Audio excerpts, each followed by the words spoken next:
Welcome, everyone. Welcome to Black Minutes Survival Steps to Beat COVID-19 for African Americans.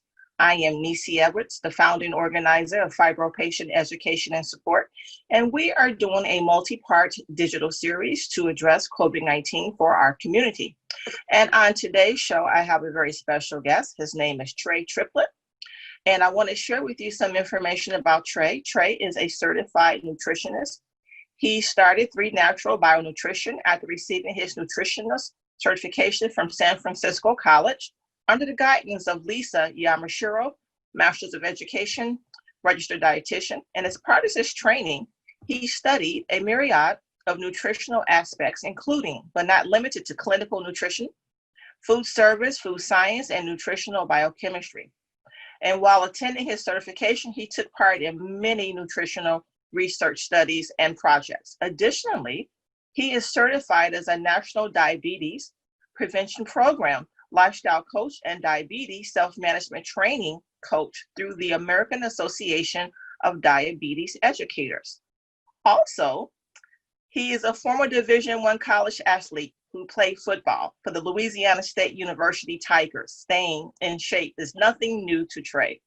So although training is important, Trey believes that good nutrition is as important, if not more important, for optimal development, performance, and health. So welcome, Trey. How are you doing today?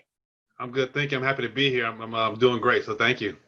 Great. So I want to talk a little bit about your background, because with everything that we've been seeing across the country, COVID-19, many people within our community may have more than one comorbidities. So I feel that you're the right person to have on the show today to talk about nutrition and what we need to know in terms of nutrition.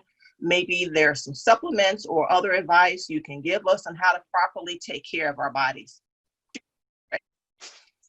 So as far as just kind of stat overall, I think that from a nutrition standpoint, it's key that we consume, as best as possible, nutrient-dense foods that are going to provide our body with the fuel and the ability to keep our immune system at the optimal range, so that we can defend against this pathogen, this virus, and also maintain optimal health. The kind of simplest way I like to kind of explain that is kind of eating the color rainbow. Okay. Yeah. Eating the diverse range of colors. If you have a diverse range of colors on your plate on a consistent basis, then 9 times out of 10, you will be in a good situation to pretty much eating a healthy diet on a general standpoint. Yes, I like that, and I've told some of my coaching clients about eating the rainbow as well, because especially this time of the year, and also it depends upon where you are in the country. So when you go into your local grocery store and you see all those fruits and vegetables, and all those varieties of colors, the reds, the yellows, the greens, just to make certain that you're eating properly, to make certain that your body is, getting the proper nutrition that it needs. So Trey, what I'm concerned about also is for our community. There may be some people, and I think you and I talked about this before, they may be living in an area that's a food desert. What can we do to help them? Because they may not have access to a grocery store that has the right foods. In that situation, information is power. So, maybe if there is some farmer's market, there is some kind of cooperative nearby somewhere that maybe will deliver. And then, making the best possible decision. Because at the end of the day, it's all about just putting your best effort forward and doing that the best you can with the resources that you're given. So there's usually some kind of middle ground that you can achieve there, as far as, making the best decision that's within your means at that point in time. Maybe choosing, a vegetable over, say, some cookies, or, looking for, a different type of produce as opposed to maybe some other kind of sugary kind of a candy kind of alternative. So, just, making the best decision possible, and just, fully exhausting the resources that you have at hand. As far as what's available within, a reasonable distance for you. Okay. Now, for somebody who may be not certain, what should they be eating? So I know you mentioned about proper nutrition, right. The rainbow. So let's talk about that a little bit. So let's say you go to your local grocery store now with COVID-19. Right. A lot of stores are out of a lot of different food products. So Correct. the only other would be perhaps, what are your thoughts on the frozen food case where they may have vegetables and fruit that may have been flash frozen when they were picked? I'm not speaking of the kind that's, in that butter sauce or anything like that, but just Right. regular vegetables or fruit. What are your thoughts on that? Well, I'm a big advocate and proponent, and I would suggest that as far as vegetables are concerned, the frozen kind would be a lot better than what's in the can. Simply from a Yes. preservative standpoint, there's going to be less sodium. Okay, you're going to have less, I guess, toxins, for a better word. Less amount of exposure to BPA and different things like that can do harm to your immune system and endocrine system, especially for young developing kids. It's just a better overall choice as far as the vegetables are concerned to go with the frozen brand over the canned goods if possible. As far as fruits and things like that, you kind of want to look for, I guess, the berries. You can't really go wrong with berries as far as fruit. That's a good way to put it. There's a lot of other fruits that are going to be higher in natural sugar, like pineapple and things like that. But things like berries, strawberries, watermelon is a great fruit. A lot of benefits to watermelon. That's very nutrient dense. And just, like I say, the color rainbow, a lot of people will, can get kind of comfortable with saying, hey, look, I got broccoli, I've got, spinach. And I find that a lot of times people will tend to gravitate towards the green colored vegetables because we associate green with veggies from, the commercialization of the spinach. I forget his name right now, but there's a character with the spinach and he's got the muscles of Sailor. Popeyes. Okay. We associate Popeyes with greens and that's kind of maybe the extent for a lot of times as far as vegetables, but there are a lot of other vegetables to consume. As far as vegetables concerned, it's really not a bad choice that you can go with. I would just say, like I say, vary your colors. Get some green, get some red, get some blue, get some orange, get some white. Kind of vary it up and get a diverse kind of set as possible. So that way, you're not only getting a diverse nutrient mix, but now you've got diversity. You're not eating the same thing over and over again. It's not monotonous. You got a little bit of kind of make it a little bit enjoyable, make it fun. That's true. I totally agree. Now, what about in terms of like physical fitness? So with COVID-19, some areas still have not totally reopened. So we're in the process here at home getting one of those total gyms. Right. And thought about buying myself a jump rope or hula hoop, just to get more physical activity, because my concern is when the gym reopen, I don't think I want to be up in there with all these people.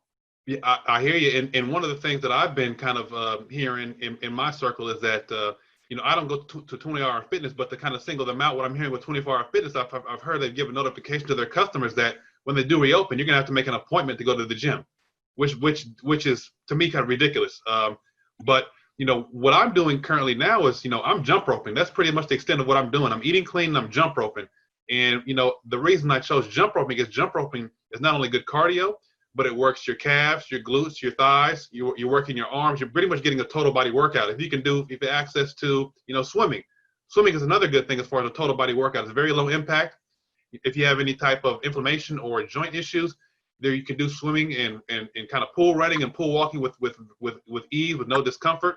But I like jump roping. Hula hoop is another great one because you're getting a total body workout. Yeah. I think the key thing I think you want to kind of keep in mind when it comes to physical activity in this environment, being at home, is your heart rate. They've got a simple way to kind of you want at the very least moderate exercise. So there's kind of three kind of levels of exercise. You have low, moderate, and high. Okay, the way you can discern that is if you're doing low level physical activity, you will be able to have a full-on conversation and sing a song as well with no interruptions in breath. Okay. Now, if you're doing moderate level exercise, you should be able to kind of sing a song, but you won't be able to talk without any disruption. You will have kind of gaps because you're going to be breathing a little bit harder. Okay. Now, if you're doing high level exercise, you shouldn't be able to talk or sing at that point in time. So it's kind of the sing test. If you can kind of sing, but kind of maybe have a intermittent conversation and not have a full on verbal conversation with no disruptions, that means you're not getting your heart rate where it needs to be. You should be doing at least moderate activity where you can like sing a song, but not have a full on conversation with somebody. Okay, that's good to know, because I don't think many people realize there are three levels, because some people, go to the gym, I've seen and observed, they may spend more time talking. Yes. Yes. what I mean? Yes. That Yes. too. And even if there's a way that you can even incorporate cardio if you're the type of person who is not a large fan of cardio and you do it just to get by, at the very least, you want to do 20 minutes of moderate physical activity a day, at least 20 minutes. Okay. Now, from a weight training standpoint, you can also mimic the effects of cardio by keeping your tempo up as far as weight training is concerned. So if you're the type of like to lift weights, then you need to keep that tempo up, which means less talking, more doing. So less time in between reps, less time in between sets, and you're keeping that cardio up, and now you're getting the benefits of cardio mixed in with your weight training. Okay, that is good to know, and thanks for the info too about the jump rope, because I told you I'm buying that in the hula hoop. I find for me, I have to experiment to find exactly the right thing that's going to work for me. Before we would go to the gym all the time, but since we keep that right now, other things I have been doing is I'll take my dog for a walk. I have my gloves on. I'll walk her to the park. I come back home. I try to do it earlier in the day when there's less people out. Yes. Because I want to social distance. And other times, I'll just walk around the backyard, just to keep busy. Right. Fitness. Right. And just to one more thing to add on to that. So, a lot of the time, or what we're discussing here, the majority of the issue is, so when I deal with my younger class, my younger athletes, the issue with them is they need to gain weight, because the younger kids, their taste buds are so disoriented and they don't like to eat. So the gaining weight is an issue for them. When you get a little bit more mature, the issue is losing weight. Okay. So just like you said, how you walk your dog early in the morning to enhance social distancing, another benefit to doing that early in the morning is, you can, you're getting your physical activity in what's called a fasted state. So what that means is getting your physical activity in before you have your first meal of the day. Now, when you do that, you allow your body the chance to burn more body fat as opposed to burning off the food that you just consumed. So it's kind of a double win there. So you're getting it early in the morning, get it out of the way, get your day started. Okay, you're enhancing social distancing, and then you're also burning more body fat. So it's a win-win to do your workout first thing in the morning. Oh, great. Okay, perfect. Now, I know some people, when you talk about first thing in the morning, many of them also are choosing not to even eat a breakfast or anything. So I myself am type 2 diabetic. So I know it's important that I have to eat properly. Physical exercise definitely play a role. What about people who say, well, I don't really have to eat breakfast? I've heard so many schools of thoughts with that. Some people say, well, you need to break the fast. Some people have said, oh, you don't have to worry about that. Some people may just eat willy-nilly whenever, Right. So the way I like to look at it is, if I can kind of backtrack and go back into the fasting state. So the key to that going into your kind of start your morning or that morning workout in a fasted state is you want to at least try to get 13 hours in a fasted period. So for example, if you first have your first meal of the day at 7 a.m., you're going to want to consume all your meals until 6 p.m. that evening. At 6 p.m., the kitchen's closed. You don't eat again until 7 a.m. the next morning. Okay. So when you go in the morning time, you don't have to necessarily eat before you go work out or go for a walk. But when you come back, you definitely want to put something in your body to refuel yourself and really give yourself some good complex carbohydrates, whether that be oatmeal, sweet potatoes. You can do black rice, brown rice, lentils, quinoa, different things like that. You want to get that back in your body to give you a consistent form of energy throughout the day and really give you endurance throughout the day, so you don't have those energy spikes, you don't have the blood sugar spikes, and you want to get that going, because the first meal of the day, that breakfast meal, is going to set your foundation for the rest of the day. Okay, that's going to determine a lot for you for the rest of the day, whether you be craving later in the morning, whether you overeat at later different points of the day. So you definitely want to get that first meal. You want to get that good solid meal under you in the morning. And I like to recommend eating a whole food diet, eating a whole food meal, eating a food meal, which means I don't like to see people that first meal of the day be a smoothie, okay? Because you're kind of setting yourself up for failure, because you're not really getting the fiber that you would naturally get from eating foods in their natural state. And so now you're going to tend to probably eat within the next hour or two. You're going to be craving a little bit later. You may have some spikes in energy, maybe a spike in blood sugar. So I like to see that first meal of the day be an actual food-based diet. And we definitely need that to set your foundation for the day. And like I say, it doesn't have to be a huge meal, but just something that your body can use and process and sustain, because You know, a lot of people maybe will look at it so that, hey, I want to lose weight, or I'm trying to, trim body fat, and we get this perception that carbs are our enemy. Okay, now there's two different types of carbs, and the good carb we talked about, the ones I mentioned, the sweet potatoes, the oatmeal, the lentils. Those are complex carbs. Those are our friend. We want to consume those because those are going to help repair and regenerate muscles, repair and regenerate cells, help your mitochondria. Those are going to be the good carbs that we want to get. Those are going to be good. And those will help you reach your goal of weight loss. That's what we want.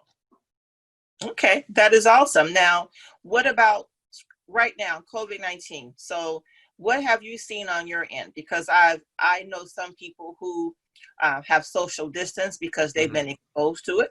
Some are trying to work on getting back stronger with their immune system, trying to build themselves back up. What have you seen on your end and your community? Well, I've seen, where I'm located in Southern California, we are probably under the most strict circumstances, us in New York, as far as lockdowns. A lot of states are opening back up. A lot of businesses are partially opening up. We haven't been afforded that opportunity. But what I do see is I see a lot of people who are, they're following the rules that's been implemented, but I think they're not maximizing the opportunity in the sense that they're remaining inside all day. Okay, now what I see is, especially in the African American community, that is really dictating the high mortality rate and the level of infection that we're seeing. It's kind of a couple of things. It's going to be lack of vitamin D.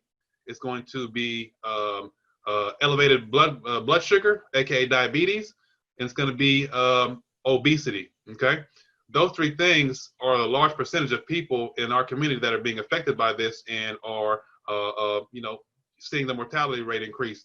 For vitamin D, you can simply sit outside, sit in the backyard, sit in the porch in direct exposure to sunlight, and if you have, darker skin, which most of us do, 30 to 40 minutes is ideal. Okay, get that vitamin D.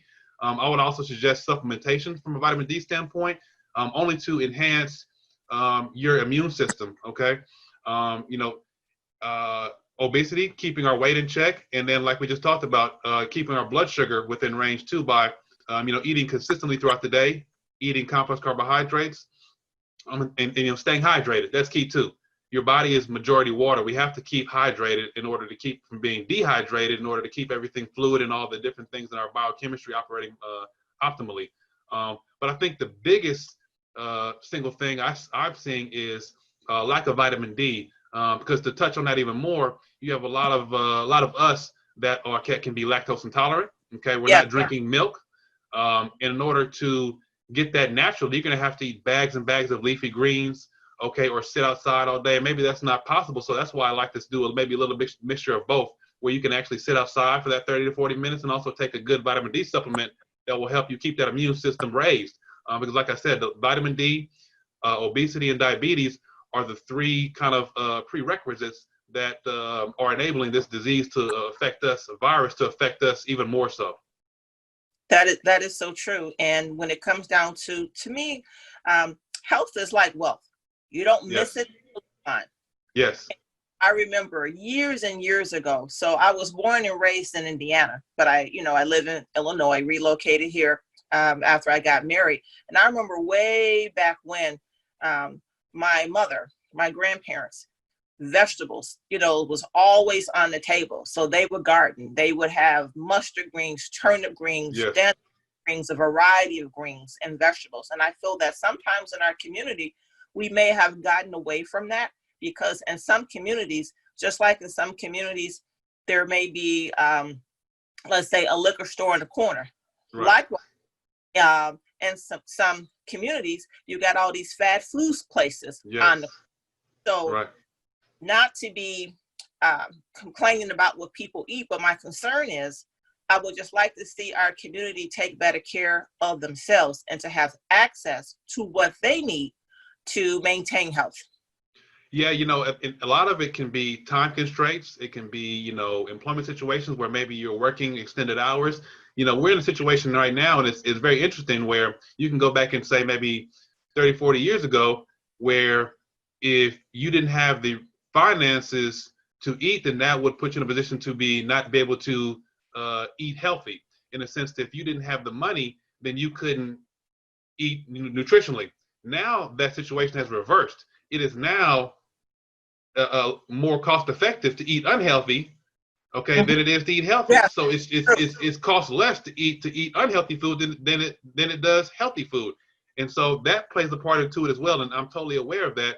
But like I said, I think that you mentioned that health is your wealth. If you don't have your health, you can't do anything. Okay, you don't have your health, you can't go anywhere. You can't do anything. So I think that there needs to be a conscious decision and a conscious investment in our health in terms of food. And like I say, working with your neighbors, maybe planting a garden. When this first thing got started, I immediately started my garden because I could foresee that there was going to be a supply chain problem. I said, I have a friend who works for FedEx, and we were talking about it immediately. And we both said immediately, it's just going to take one person in these warehouses to get sick and throw off the whole supply chain. And sure enough, that's where we're at right now. So maybe using your resources together cohesively and getting with like-minded people and getting with your family and pulling your resources together. And then maybe doing things like maybe starting a garden. You don't have to have a full-blown garden, but you can offset some of your costs and help yourself by maybe growing things like onions or growing things like lettuce or growing things like greens, and help yourself out that way, and doing things like that. And then, just like I say, it's not a matter of avoiding foods altogether. And that's one of the things that I hammer home with my clients is I'm not here to tell you what not to eat and what to eat specifically, because if I start doing that, I'm not going to get a buy-in, and you're going to be turned off by what I say immediately. If I'm going to be a dictator and say, hey, we're going to eat this, we're going to eat that, we're not going to eat this.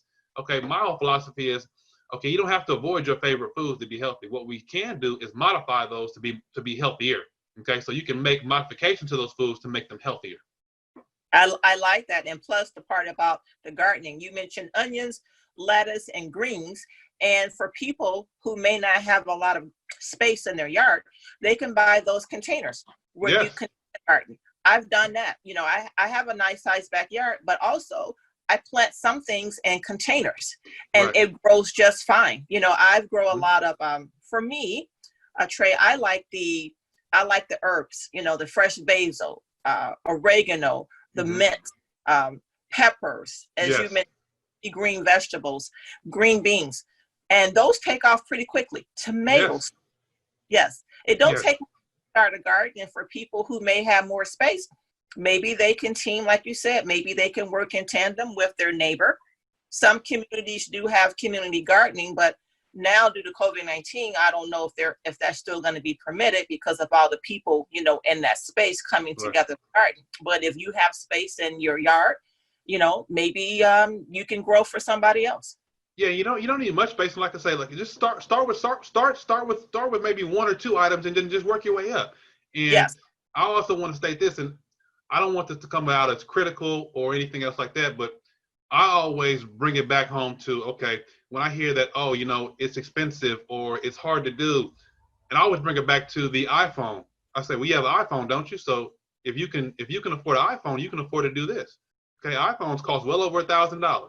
Yes. Okay, a monthly plan is going to cost you at least $75 a month. So think about where you're allocating that money and how you could redirect some of those finances in other places that will benefit your health and your well-being in a long-term standpoint. So what I'm saying is, and information has never been more available than it is right now. As far as YouTubing things, you can YouTube anything. You can find how to fix your car. You can how to fix a garden. You can do a lot of things on YouTube. So there's a lot of resources out there that we're not really tapping into.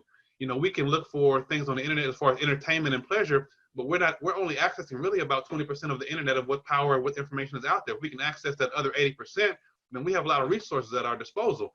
And you can go on to YouTube and different things in Google search and find out how to do pretty much anything these days. So the resources are there. We just got to make a conscious effort to go and seek those resources. Yes, and you're right. Conscious effort, conscious decisions. Think about it at the end of the day. Health, life, which way you want to go. Also for your family and for those individuals that have children. I share with many people. Now, if you have children, they see you not eating healthy, what do you think is going to happen? That may set a pattern for them not to eat healthy because they're seeing what mom and dad or everybody else is doing. So we have to eat better in order to take care of ourselves. Now, Trey, I visited your website. You have a great website, a lot of resources. I know you work with people for coaching. How does that work if somebody's out of state? Well, if you're out of state, it's very simple. I mean, I guess one of the, if you can say positive things about this, is that with everybody kind of being in a virtual setting, distance and boundaries are not even a concern anymore. True. So I have a very easy to use platform. I think it's even easier to use than Zoom because there's nothing to download. All you would do is go to my website, 3naturalbionutrition.com. At the main top of the headers, you'll see something that says virtual. You click on that, you enter your name, and you're there. There's nothing to download. There's nothing to apply to your phone.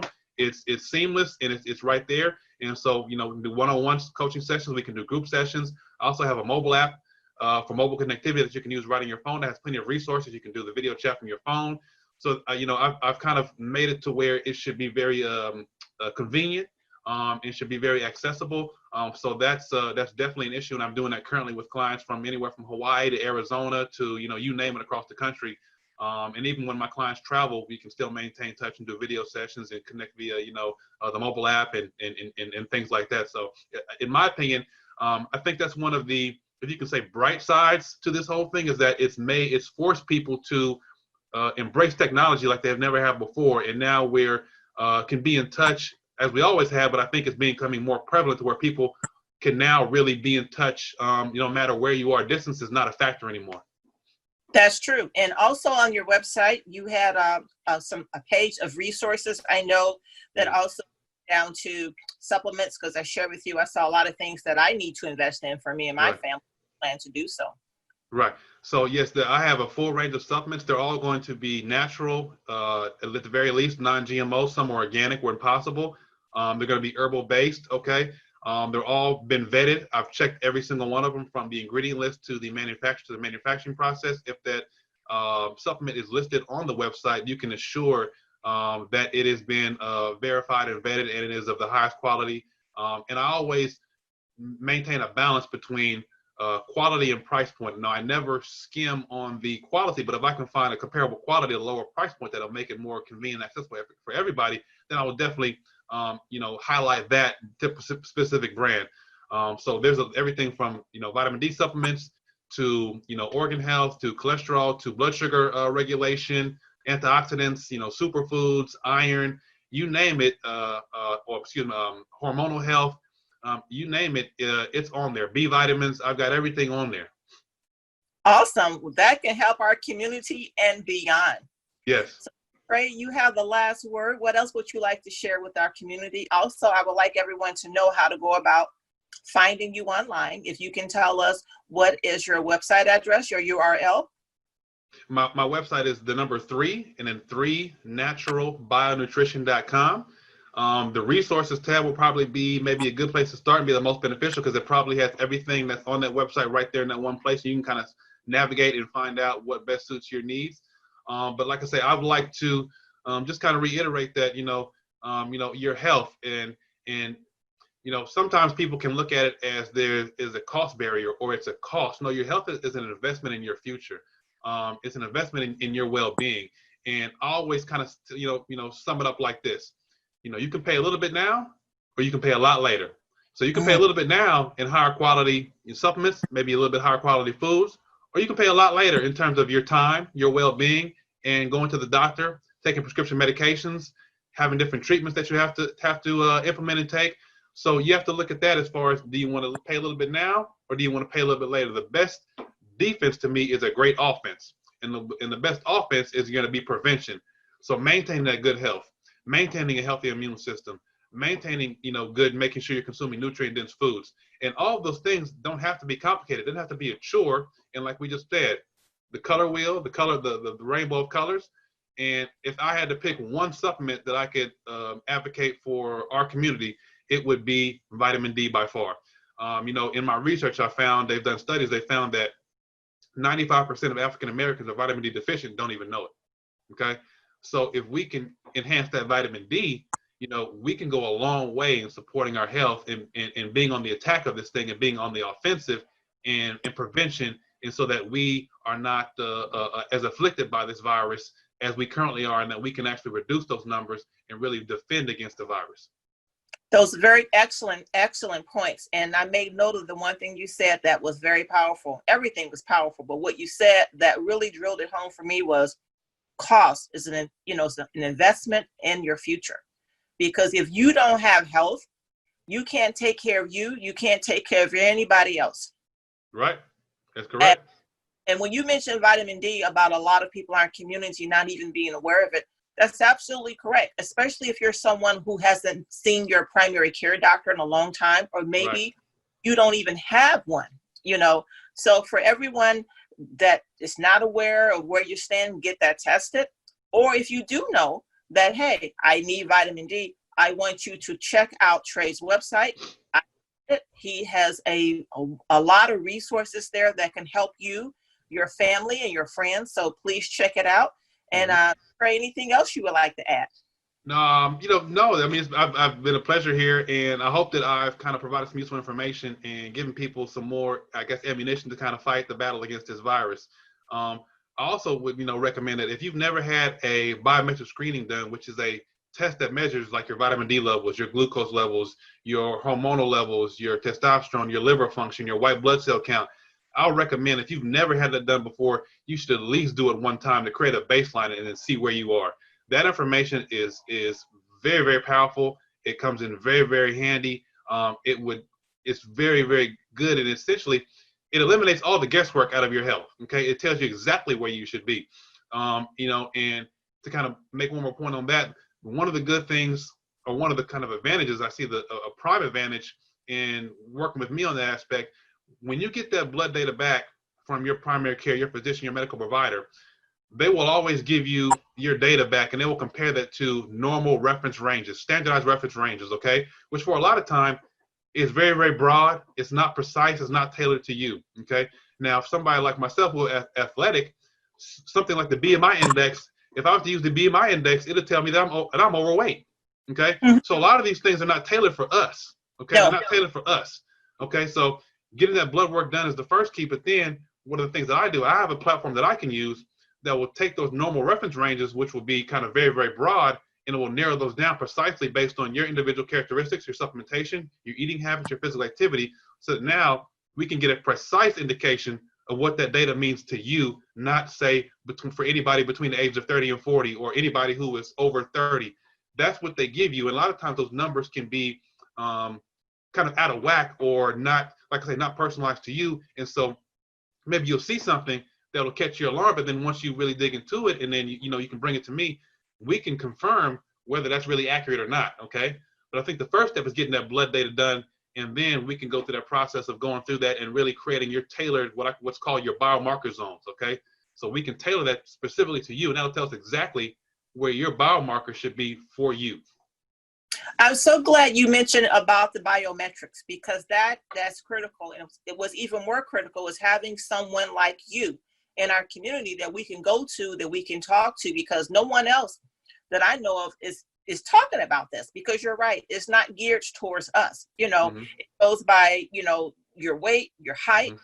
But what you just brought out about, hey, coming to you sharing that expertise with our community, that's what we need. And that's one of the reasons why with Black Men as Survival Steps to beat COVID-19 for African Americans, I wanted to just focus on African American healthcare professionals such as yourself, who can bring that subject matter expertise to the table to educate our community. And I thank you for everything that you have shared with us today. I myself look forward to coaching with you too, and sharing this out with everyone that can reach out to you. Thank you. I'm looking forward to it as well. Thank you. Thank you very much. I appreciate the time today. It's been a great pleasure. Thank you. Thank you so much.